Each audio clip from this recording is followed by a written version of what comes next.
ছাত্র শিবিরের রাজনৈতিক এজেন্ডার সাথে দ্বিমত থাকতে পারে, ইভেন আপনার শত্রুতাও থাকতে পারে, কিন্তু আমার এ ব্যাপারে একমত হবেন ছাত্র শিবির যে এজেন্ডা নিয়ে সকল জনশক্তিকে, সকল পর্যায়ে দায়িত্বশীলকে, সকল পর্যায়ে কর্মী সমর্থককে মাদক থেকে দূরে রেখেছে। প্রত্যন্ত অঞ্চলগুলোতে বিএনপির নেতাকর্মীরা, যুব দলের নেতাকর্মীরা, ছাত্র দলের নেতাকর্মীরা এই মাদক সিন্ডিকেটের সাথে জড়িত। তাদের সাথে যারা জড়িত রয়েছে, আগে দেখতাম ছাত্রলীগের সাথে যারা জড়িত, বাম আন্দোলন যারা করে, বাম নেতৃবৃন্দ, তাদের অফিসগুলোতে যাওয়া যায় না, ছেলে মেয়ে উভয় এই মাদকের সাথে জড়িত হয়ে পড়ছে। তাদের ক্রাইটেরিয়াই হচ্ছে মাদক যদি গ্রহণ না করে তাহলে সে শিবির করে। এক বদি কি পরিমাণে বাংলাদেশে ইয়াবা সহ অন্যান্য বিষয়গুলো সাপ্লাই দিয়েছে। আমরা সরকারকে এটার সাথে জড়িত দেখি, আমরা বিভিন্ন রাজনৈতিক সংগঠনগুলোকে মাদকের কারবারির সাথে আমরা জড়িত দেখতে পাই।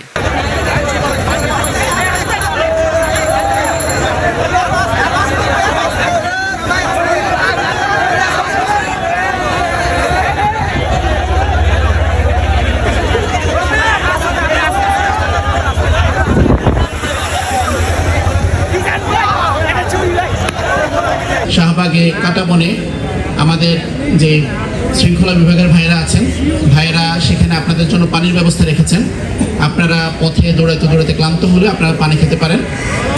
এখানে যারা রান শেষ করে এখানে আসবেন তাদের জন্য প্রত্যেকের জন্য নাস্তা আছে। মহানগরী শাখা, ইউনিভার্সিটি শাখা যারা এসেছেন আপনারা সংশ্লিষ্ট শাখার মাধ্যমে নাস্তা সংগ্রহ করবেন। আর এর বাইরে নিতান্তই সাধারণ যারা এসেছেন, কোনো রাজনৈতিক পরিচয় না, তারা আমাদের বুথে যোগাযোগ করলে আপনাদেরকে রান শেষে নাস্তা দিয়ে দেওয়া হবে। আশা করি আমরা ক্লিয়ার করতে পেরেছি। আরেকটি বিষয় একটু দৃষ্টি আকর্ষণীয় দেওয়া, আমাদের তরুণ প্রজন্মকে রক্ষা করতে হবে। আপনি ছাত্র শিবিরের সাথে দ্বিমত করতে পারেন, কিন্তু এই পয়েন্টে একমত হবেন যে কোনো তরুণ মাদকাসক্ত হওয়া উচিত না। আপনি ছাত্র শিবিরের রাজনৈতিক এজেন্ডার সাথে দ্বিমত থাকতে পারে, ইভেন আপনার শত্রুতাও থাকতে পারে, কিন্তু আমার এ ব্যাপারে একমত হবেন যে ছাত্র শিবির যে এজেন্ডা নিয়ে সকল নাগরিককে, ছাত্র শিবির যে এজেন্ডা নিয়ে সকল জনশক্তিকে, সকল পর্যায়ে দায়িত্বশীলকে, সকল পর্যায়ে কর্মী সমর্থককে মাদক থেকে দূরে রেখেছে, অন্তত সেই এজেন্ডায় একাত্মতা পোষণ করে দেশের সকল নাগরিককে এখান থেকে দূরে রাখা দরকার। কিন্তু দুঃখজনক, আমরা রাজনৈতিক দলের ছাত্র সংগঠনগুলোকে, বিশেষত সরকারি দলের ছাত্র সংগঠন সহ তাদেরকে নেতৃবৃন্দ পর্যায়ের বিভিন্ন স্তরে আমরা দেখেছি তারা এই মাদকের চেইনটাকে সাপোর্ট দেয়, এটাকে ডেভেলপ করে, এটাকে রাজনৈতিকভাবে আশ্রয় দেয়, পুলিশি সহায়তা দেয়, সামগ্রিকভাবে সরকারি পৃষ্ঠপোষকতায়, সরকারি দলের পৃষ্ঠপোষকতায় ফ্যাসিবাদী পিরিয়ডও দেখেছি, এখনও দেখেছি। ক্যাম্পাসগুলোতে পর্যন্ত এই মাদকের সাম্রাজ্য আবার ডেভেলপ করার চেষ্টা করছে। আমাদের ইউনিভার্সিটির বিভিন্ন হলে দেখেছি সেই দলের পোস্টেড নেতারা এটাকে সাপোর্ট দেয়। এটা খুবই দুঃখজনক। ছাত্র শিবিরে আজকের এই আহ্বানে আমরা এই আহ্বান করতে চাই, সকল দল, সকল মত মিলে, প্রত্যেকে মিলে অন্তত এই বিষয়ে আজকে একমত হই, মাদকের ব্যাপারে আমরা জিরো টলারেন্স থাকবো। ছাত্র শিবিরের এই স্বপ্ন বাস্তবায়ন হোক। 82 লক্ষ তরুণ থেকে 82 লক্ষ নাগরিকদের যে মাদক গ্রহণের সংখ্যা, সেটি যাতে আমরা একটা সময় গিয়ে বলতে পারি বাংলাদেশের কোনো পর্যায়ে মাদকের স্থান নেই, এটা যাতে আমরা বলতে পারি, সেই স্বপ্নই আমরা রাখতে চাই। আমরা দেখতে পাচ্ছি দিনে দিনে মাদকের এই পরিমাণ বেড়েই চলেছে বাংলাদেশ। সুতরাং মাদকের কার্যকর নির্মূল যদি করতে হয় তাহলে সরকারের কাছে আমি সাজেশন দিব, ইসলামী ছাত্র শিবির তার লক্ষ লক্ষ জনসংখ্যাকে, জনগোষ্ঠীকে, জনশক্তিকে কিভাবে মাদক থেকে দূরে রাখে, এই ফর্মুলা ইসলামী ছাত্র শিবিরের কাছে আছে। এবং তার প্রতিষ্ঠা লগ্ন থেকে যে লক্ষ লক্ষ ম্যান পাওয়ারকে তারা বাংলাদেশের জন্য উপহার দিয়েছে, তারা সকলেই মাদক থেকে, দুর্নীতি থেকে এবং অন্যায়, অশ্লীলতা, বেহায়াপনা থেকে বিরত রয়েছে। সুতরাং ইসলামী ছাত্র শিবিরের এই ফর্মুলা প্রতিটি স্কুল, কলেজ, ইউনিভার্সিটিতে আপনারা অ্যাপ্লাই করতে পারেন। এটা এক্সপেরিমেন্টাল ট্রুথ ফর্মুলা, যে ফর্মুলা অ্যাপ্লাই করলে এই বাংলার যুব সমাজকে, তরুণ সমাজকে শতভাগ মাদক থেকে বিরত রাখা সম্ভব। আমি বলতে চাই, বর্তমান বাংলাদেশের মাদক যে সমস্যা তৈরি করেছে, সরকার মাদক নিয়ন্ত্রণ অধিদপ্তরের বরাত দিয়ে বলছে 83 লক্ষ মাদক সেবী বাংলাদেশে রয়েছে, কিন্তু মাদক নিয়ন্ত্রণ অধিদপ্তরের কর্মকর্তারাও সামহাও মাদকের সাথে জড়িত, মাদকের পাচারের সাথে জড়িত, মাদকের মামলা নিষ্পত্তি করা না করার নানা ধরনের এজেন্ডার সাথে এই মাদক নিয়ন্ত্রণ অধিদপ্তরের কর্মকর্তারাও স্বয়ংক্রিয়ভাবে, স্বতঃস্ফূর্তভাবে জড়িত রয়েছে, যার ফলে এগুলো নির্মূল করা আদতেও তাদের পক্ষে সম্ভব না। দেখবেন মাদক নিয়ন্ত্রণ অধিদপ্তরের কর্মকর্তারা মাদক নির্মূলের অভিযানে গিয়ে নিজেরাই মাদক গ্রহণ করছে। সুতরাং এই জাতিকে নৈতিকভাবে যদি ট্রেন আপ করা না যায় তাহলে এই চরম ব্যাধি থেকে এই জাতিকে মুক্তি করা সম্ভব নয়। গত 4-5 বছরে বাংলাদেশে প্রায় 10 লক্ষ ফৌজদারি অপরাধের মামলা ফাইল করা হয়েছে। তার মধ্যে 3,64,000 মামলা ফাইল করা হয়েছে শুধুমাত্র মাদকের ক্ষেত্রে। অর্থাৎ টোটাল ফৌজদারি অপরাধের 38% অপরাধী সংগঠিত হয় এই মাদককে কেন্দ্র করে। অর্থাৎ মাদক টোটাল বাংলাদেশের ফৌজদারি অপরাধের সিংহভাগ স্থান এই মাদকই দখল করে রয়েছে।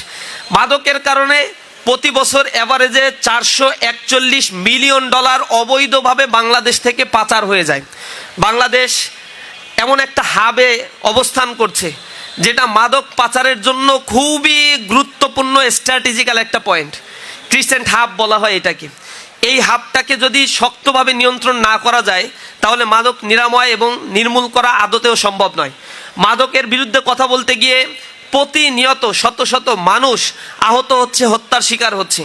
নোয়াখালীতে ইসলামী ছাত্র শিবিরের সমর্থক আরাফাত, ইসলামী ছাত্র শিবিরের কর্মী সাকিব, সেখানে মাদকের বিরুদ্ধে কথা বলতে গিয়ে একজনকে হত্যা করা হয়েছে, একজনকে গুরুতর আহত করা হয়েছে, এখনো পর্যন্ত চিকিৎসাধীন অবস্থায় রয়েছে। শুধুমাত্র মাদক ব্যবসায়ীদের এই সিন্ডিকেট মসজিদের সামনে মাদক বিক্রি করে এবং মাদক গ্রহণ করে, এর বিরুদ্ধে তারা কথা বলেছে। এই কারণে তাদেরকে ছুরিকাঘাত করে আমাদের প্রিয় ভাই আরাফাতকে শহীদ করা হয়েছে। আমি এর তীব্র নিন্দা জানাই। সরকারের বিরুদ্ধে কোনো ব্যবস্থা গ্রহণ করে নাই, মাদক সিন্ডিকেটকে গ্রেপ্তার করে নাই, গ্রেপ্তার করলেও তাদের অধিকাংশকে ছেড়ে দেওয়া হচ্ছে। প্রতি বছর শুধু মাদক গ্রহণ করার কারণে সরকারের হিসেব অনুযায়ী 5 লক্ষ মানুষ মাদক গ্রহণের কারণে মৃত্যুবরণ করছে। লক্ষ লক্ষ যুবক তার যৌবন হারাচ্ছে শুধু মাদক গ্রহণ করার কারণে। পারিবারিক কলহ, পারিবারিক বিবাহ বিচ্ছেদ ঘটছে এই মাদকের কারণে। মাদক গ্রহণ করাকে কেন্দ্র করে হিতাহিত জ্ঞান হারিয়ে পরিবারের সদস্যদেরকে হত্যা করছে। মাদক গ্রহণের টাকা না দিতে পারার কারণে পিতা তার সন্তানকে হত্যা করছে, সন্তান তার পিতার গায়ে হাত তুলছে, মায়ের গায়ে হাত তুলছে। খুব টাচি একটি ভিডিও কিছুদিন আগে বাংলাদেশে ছড়িয়েছে। মাকে অস্ত্র নিয়ে হত্যা করতে সন্তান গিয়েছে যে ড্রাগের টাকা তুই দিবি কিনা। মা তখন সন্তানের হাত ধরে পা ধরছে, বারবার বলছে বাবা আমার মারিস না, আমার কাছে যা আছে তোকে তাই দেব, তুই দয়া করে আমাকে হত্যা করিস না। হিতাহিত জ্ঞান হারিয়ে ফেলেছে, কুলাঙ্গার সন্তানের জন্ম হচ্ছে। মা নিরাপত্তা বোধ করছে না পরিবারের কাছে। সুতরাং সরকারের কাছে আমি আহ্বান জানাই, এটা ইসলামী ছাত্র শিবিরের একার দায়িত্ব নয়, রাষ্ট্রের জন্য একটা সমাজ ব্যবস্থাকে ক্ষয়িষ্ণু করে দিচ্ছে মাদক। সুতরাং এর বিরুদ্ধে সম্মিলিত প্রচেষ্টা দরকার। মাদকের এই সিন্ডিকেটের সাথে সরকার, বর্তমান সরকারের মানুষজন জড়িত রয়েছে, তাদের ছত্রছায়ায় এই মাদকের বিস্তার ঘটছে। দায়িত্ব নিয়ে বলছি, বাংলাদেশের প্রত্যন্ত অঞ্চলগুলোতে বিএনপির নেতাকর্মীরা, যুবদলের নেতাকর্মীরা, ছাত্র দলের নেতাকর্মীরা এই মাদক সিন্ডিকেটের সাথে জড়িত। তাদের সাথে যারা জড়িত রয়েছে, আগে দেখতাম ছাত্রলীগের সাথে যারা জড়িত, বাম আন্দোলন যারা করে, বাম নেতৃবৃন্দ, তাদের অফিসগুলোতে যাওয়া যায় না, ছেলে মেয়ে উভয় এই মাদকের সাথে জড়িত হয়ে পড়ছে। তাদের ক্রাইটেরিয়াই হচ্ছে মাদক যদি গ্রহণ না করে তাহলে সে শিবির করে। তারা আমাদের বিরুদ্ধে বলে যে এই ছেলেটা টাকনুর উপরে প্যান্ট পরে, ভালো কথা বলে, সালাম দেয়, নামাজ পড়ে, তার মানে ও শিবির করে, ওরে ওই দলে আর প্রমোশন দেয়া যাবে না। দলের প্রমোশনের জন্য একমাত্র হাতিয়ার হয়ে গিয়েছে মাদক গ্রহণ করা। আমরা সেগুলো দেখতে পাচ্ছি, এগুলো লজ্জাজনক। একটা দল করতে গেলে মাদক গ্রহণ করতে হবে, এটা খুবই লজ্জাজনক। আমরা এ থেকে বিরত থাকার জন্য প্রতিটি ছাত্র সংগঠনের কাছে আহ্বান জানাই, আপনারা মাদকের বিরুদ্ধে জিরো টলারেন্স নীতি অবলম্বন করেন। আজকে শুধু এটা ইসলামী ছাত্র শিবিরের দায়িত্ব নয়, এই দায়িত্বটা আমাদের সকলের। সেই দায়িত্ব সকলকে পালন করার জন্য উদাত্ত আহ্বান জানিয়ে আমার কথা শেষ করছি। আপনারা দেখে থাকবেন যে বাংলাদেশের যে পরিসংখ্যান দেওয়া হয়েছে বর্তমানে 80 লক্ষ থেকে 1 কোটি মানুষ হচ্ছে মাদকাসক্তিতে আকৃষ্ট। এটা 2025 সালের রিপোর্ট অনুসারে বলা হয়েছে। অর্থাৎ বাংলাদেশে মোট 20 জনে একজন মাদকাসক্ত বর্তমানে পাওয়া যাচ্ছে। আগামী দিনে একটি সুন্দর দেশ গঠনের জন্য, ভালো রাষ্ট্র গঠনের জন্য যে সবচেয়ে বড় চ্যালেঞ্জ হচ্ছে যুবকদের মধ্যে অক্ষমতা, বুদ্ধিহীনতা, মাদকাসক্ত এবং আনপ্রোডাক্টিভ মাইন্ড। যে সমস্ত শিক্ষার্থীরা মাদকাসক্তিতে অ্যাডিক্টেড, সে তার দেশের জন্য বোঝা, পরিবারের জন্য বোঝা, এবং তার আনসাউন্ড মাইন্ডটা আমাদের জন্য অনেক বেশি ক্ষতিগ্রস্ত হবে। কাজে আগামী দিনে একটি সুন্দর সমাজ তৈরি করতে হলে আমাদের যুবকদেরকে ফিজিক্যালি ফিট হতে হবে, মানসিক এবং শারীরিক বিকাশটা খুব বেশি প্রয়োজন। এই জন্য ইসলামী ছাত্র শিবির আহ্বান করছে যে মাদক থেকে শুরু করে সকল অপকর্ম থেকে আমাদের শিক্ষার্থীরা দূরে থাকবে, সাধারণ ছাত্র সমাজ দূরে থাকবে, যুবকরা দূরে থাকবে, এবং এটি সুন্দর সমাজ তৈরি করার জন্য যে সুন্দর দেহ, সুন্দর মন এবং ফিটনেস যে প্রয়োজন হয়, সে ফিটনেস তৈরি করা আমরা উদ্যত আহ্বান জানাচ্ছি। সে লক্ষ্যে আজকে আমরা নাম দিয়েছি the run against drugs run against drug, run with শিবির। তো আমরা আশা করছি যে ইসলামী ছাত্র শিবির যে আহ্বানে ডাক দিয়েছে আপনাদেরকে, ইসলামী ছাত্র শিবিরের সাথে আপনারা সেই লক্ষ্যে যদি একমত পোষণ করেন, একমত হন, তাহলে আমরা বিশ্বাস করি আগামী অল্প কিছুদিনের মধ্যে আমরা একটি চমৎকার সমাজ উপহার দিতে পারবো ইনশাল্লাহ। তো আগামী দিনে আমাদের প্রত্যেকটা যুবক একটি সুন্দর শরীর, একটি সুন্দর মন, সুন্দর মস্তিষ্ক এবং চমৎকার মেধা নিয়ে বেড়ে উঠুক, সেই প্রত্যাশায় আমাদের এই আজকের কর্মসূচি সফল হোক, সেই আশাবাদ ব্যক্ত রেখে এবং সবাইকে ধন্যবাদ জানিয়ে আমার কথা শেষ করছি। আসসালামু আলাইকুম রহমতুল্লাহ। মাদকের কারবার গড়ে উঠে যারা মাদকের সিন্ডিকেটের সাথে জড়িত, তারা আমরা অতীতের সরকারেও দেখেছি এক বদি কি পরিমাণে বাংলাদেশে ইয়াবা সহ অন্যান্য বিষয়গুলো সাপ্লাই দিয়েছে। আমরা সরকারকে এটার সাথে জড়িত দেখি, আমরা বিভিন্ন রাজনৈতিক সংগঠনগুলোকে মাদকের কারবারির সাথে আমরা জড়িত দেখতে পাই। আমরা এটাও দেখতে পাই যে আমাদের সীমান্তগুলো মাদকের অভয়ারণ্যে পরিণত হয়েছে। যে কোনো সীমান্তবর্তী জেলায় গেলে দেখা যায় যে সীমান্ত দিয়ে বাংলাদেশে প্রচুর মাদক প্রবেশ করে। এক একটা সীমান্তে এক এক রকম। টেকনাফ সীমান্ত দিয়ে ইয়াবা বাংলাদেশে আসে, আবার উত্তরবঙ্গের সীমান্তগুলো দিয়ে ফেন্সিডিল বাংলাদেশে প্রবেশ করে। এভাবে করে আমাদের তরুণদেরকে ধ্বংস করে দেওয়ার জন্য সব ধরনের আয়োজন চলছে। আমরা সবাই জানি আফিমের যুদ্ধ সংগঠিত হয়েছিল। অন্যতম একটা কারণ ছিল যে এই মাদক দিয়ে চীনের যুবকদেরকে নষ্ট করে দেয়া হয়েছিল। চীন আর মাথা তুলে দাঁড়াতে পারছিল না। তো এই জায়গা থেকে আমি বিশ্বাস করি যে ইসলামী ছাত্র শিবিরের যারা জনশক্তি আছে তারা মাদকের ব্যাপারে সচেতন। আমরা নিজেরা মাদক গ্রহণ করি না, অন্যদেরকেও যাতে করে মাদক থেকে বিরত থাকে এজন্য উৎসাহিত করি। তো আমি মনে করি যে আমাদের মাদকের বিরুদ্ধে যে আন্দোলন, এই আন্দোলনটাকে আরও বেশি বেগবান করতে হবে। বিশেষ করে মাদক শুধুমাত্র একটি ব্যক্তিকে ধ্বংস করে না, একটি পরিবারকেও ধ্বংস করে। এবং ঢাকা শহর সহ বাংলাদেশের যত জায়গায় ক্রাইম হয়, কোনো না কোনোভাবে মাদকাসক্ত লোকজন এই ক্রাইমের সাথে জড়িত থাকে। তো মাদকের সাথে বলা যায় যে আমাদের আইন শৃঙ্খলাও জড়িত। বর্তমান সময়ে আমরা দেখতে পাচ্ছি যে আইন শৃঙ্খলার মারাত্মক অবনতি সংঘটিত হয়েছে এবং একের পর এক হত্যা খুন সংঘটিত হচ্ছে। তো এইগুলোর সাথে মাদকের একটা সম্পর্ক রয়েছে। এজন্য আমরা সরকারকে বলতে চাই যে আপনাদের পক্ষ থেকে আপনারা যুগান্তকারী পদক্ষেপ নিন, আমাদের তরুণকে বাঁচার সুযোগ দিন, আমাদেরকে মাদক থেকে আমাদেরকে বিরত থাকার আপনারা একটা সুযোগ করে দেন। আর সেই সাথে ইসলামী ছাত্র শিবিরের যে কার্যক্রম, মাদকের বিরুদ্ধে তো আমরা না বলতেছি, সেই সাথে ঢাকা শহরে আরেকটা সমস্যা তৈরি হয়েছে বাংলাদেশের 60% তরুণের তারা হচ্ছে ফিজিক্যাল অ্যাক্টিভিটিসের সাথে তারা জড়িত না, কোনো ধরনের তারা ব্যায়াম করে না। এটা বিভিন্ন জরিপে উঠে এসেছে। তার মানে আমাদের সুস্থ সবল তরুণ গঠন হচ্ছে না, তরুণ প্রজন্ম গঠন হচ্ছে না।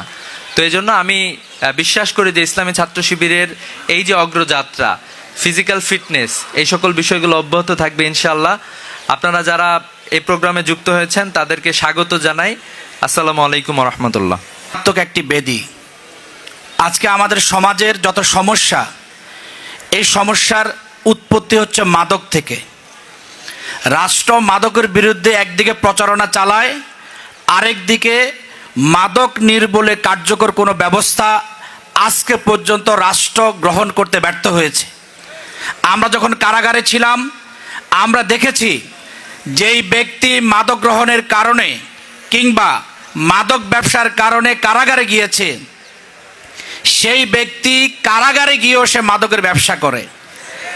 আমরা প্রিজন ভ্যানে দেখেছি প্রকাশ্য দিবালোকে পুলিশকে উৎকুচ দিয়ে ওই সকল অপরাধীরা মদের বোতল, ইয়াবা, ফেন্সিডিল তারা প্রিজন ভ্যানে গ্রহণ করেছে। কারাগারের গারদগুলো মাদকের আখড়ায় পরিণত হয়।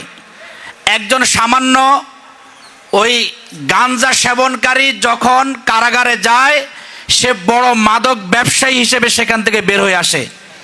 এজন্য রাষ্ট্রকে মাদকের বিরুদ্ধে স্পষ্ট অবস্থান গ্রহণ করতে হবে।